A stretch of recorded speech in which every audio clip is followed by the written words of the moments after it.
Congratulations on the movie, excellent performance.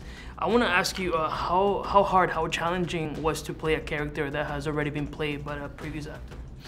Well, for me that wasn't the challenge, you know, but there was certainly a huge challenge in undertaking Frank Martin as a character. You know, every character, whether it's a £100,000 independent movie or a huge studio film, I approach it in the same way. It's always from a human point of view, and it's all about the words on the page, you know, and expressing them in an honest way.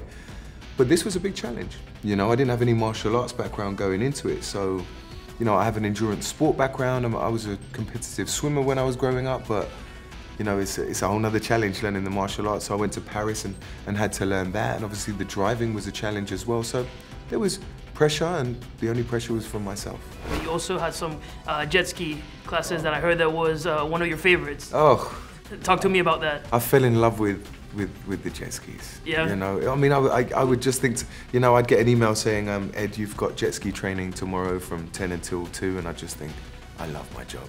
You know, I'd go out and learn to jump the waves and learn to read the waves, and you know, it's one of the great things about this craft is being able to learn, and also being able to learn from the best. You know, you're only as good as your teachers, and I was surrounded by incredible teachers. It was a wonderful learning experience. Was this your first time on a jet ski? It was my first time on a jet ski wearing a Christian Dior suit and leather shoes. Technology moves fast, doesn't it?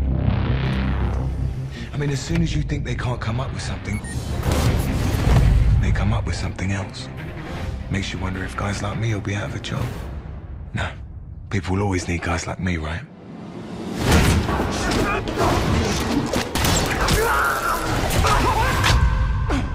You're gonna make me late.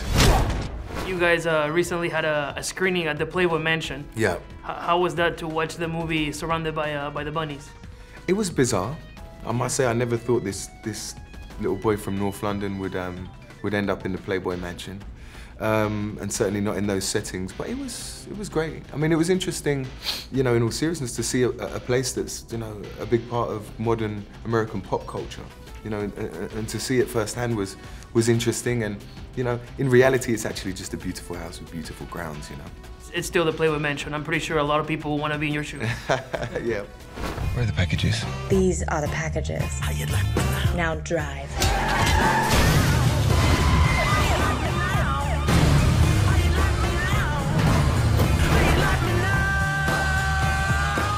As a kid, you know, you like superheroes and you like the Ninja Turtles. I'm a huge Ninja Turtle myself. Who's your favorite? Well, I was just gonna ask you that. I want to ask you first. Michelangelo. Okay, Mikey, my brother loved Mikey. Me, I was a Donatello man. Yeah. Which is strange when I look back.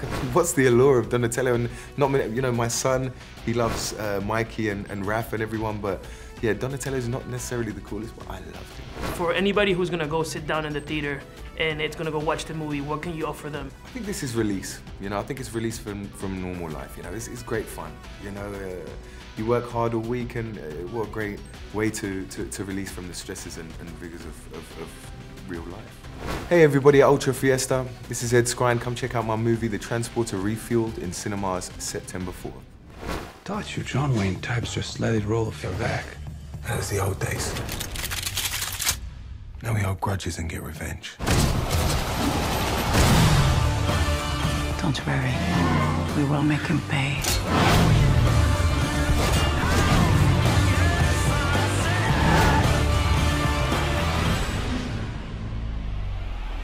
How you like me